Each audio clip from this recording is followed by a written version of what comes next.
Hello, Life Groups. It's Pastor Alex here with Pastor Bernard, and we just want to share with you about the message this week because we have some awesome sermon discussion material for you and your life group to enjoy.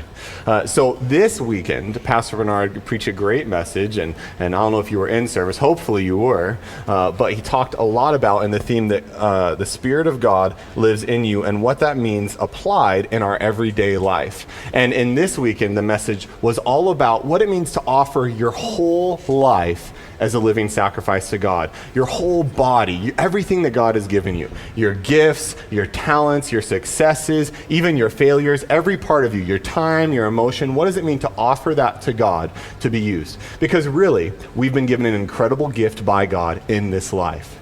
And it should be a natural reaction as we are inspired by that gift of love and grace to offer what we have to Him and His service. Pastor Bernard, can you just kind of give everyone, like, in your main point of sharing, really what it means to offer your body to God? What are some of the obstacles that you see in doing that?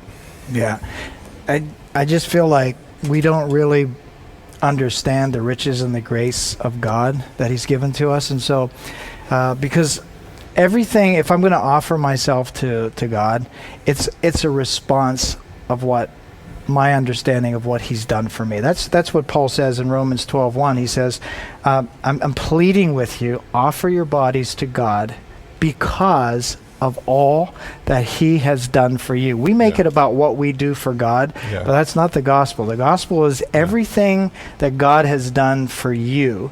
And the word that he uses in Greek is, it's the logical, it's the rational thing to do, is to say to God, oh my God, I can't believe everything that you've given me, the riches and the glory of Christ. I open my heart wide to you. Here I am. I offer my whole entire life to you to use. And that's and in Romans 6 he's talking about using our bodies or the members of our bodies as instruments. And I just talked about, like, your tongue is an instrument.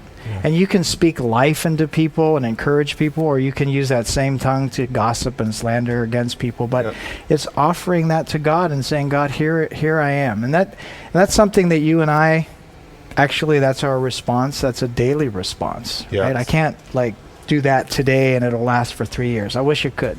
But because, like, that right there, what you said about the tongue, that's a really practical kind of example of what it looks like. Because, for me and you, we're pastors, so we just live our lives perfectly every moment of every day. Absolutely. And there's nothing that ever goes wrong. But for regular Joe Schmo and for a regular Jakartanite, what does that look like? Your work, you go to work in the morning, you drop your kids off at school, you're at your office. What does it mean? How do you offer your time to God? How do you offer, like, what does that look like practically? Yeah. I was just reading a study, Pastor Alex, like, the normal everyday person is looking at their hand phone at least a couple hundred times a day. And it would be really, really cool if you just put a little message that would pop up once an hour and just would remind you, hey, I'm right here with you. I got your back. I'm right here with you. I'll never leave you nor forsake you. What does that do? It spurs something in your mind, so wherever you are, at work, with the kids, at school, you're taking someone shopping, whatever you're doing, it's a reminder. Why? Because you and I tend to forget. And so we just need that reminder, and that's just a practical way. I mean, some people do it through songs or whatever that's going to remind you. But it's something that, man, I just wish the autopilot was presence of God. I'm just aware of God's presence, but it just doesn't seem to be that way. Yeah, so what you just said is... it's revolutionary because so me, like, I used to have that reminder on my phone, but it didn't say I'm here with you. It said be nice to your wife. And it would go off really every few good, hours. right? And then maybe I'd pick up my phone and I'd call her, but I'm going to tell you, after a couple months of doing that, then it would go off and I would just hit the snooze button. But I think it's not a system. Offering your body to God isn't a system, right? Or an algorithm. It's something like what you said we do when we become aware of what He's done for us and the fact that He's with us.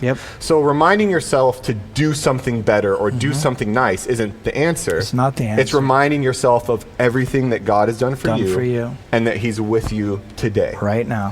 Right? Amen. That's huge. That's a really big deal. So So that's really, really good, man. That is, I hope that can be something that you guys start to meditate on and reflect on in a deeper way during the discussion of your groups, because we need this. We need this as his people. We cannot journey our faith without the true understanding that we are not alone, but the Spirit of God is with us. The love and the grace of Jesus is with us, empowering us, and should be inspiring us. So that's awesome, man. Thank you so much, Pastor Bernard. You're welcome.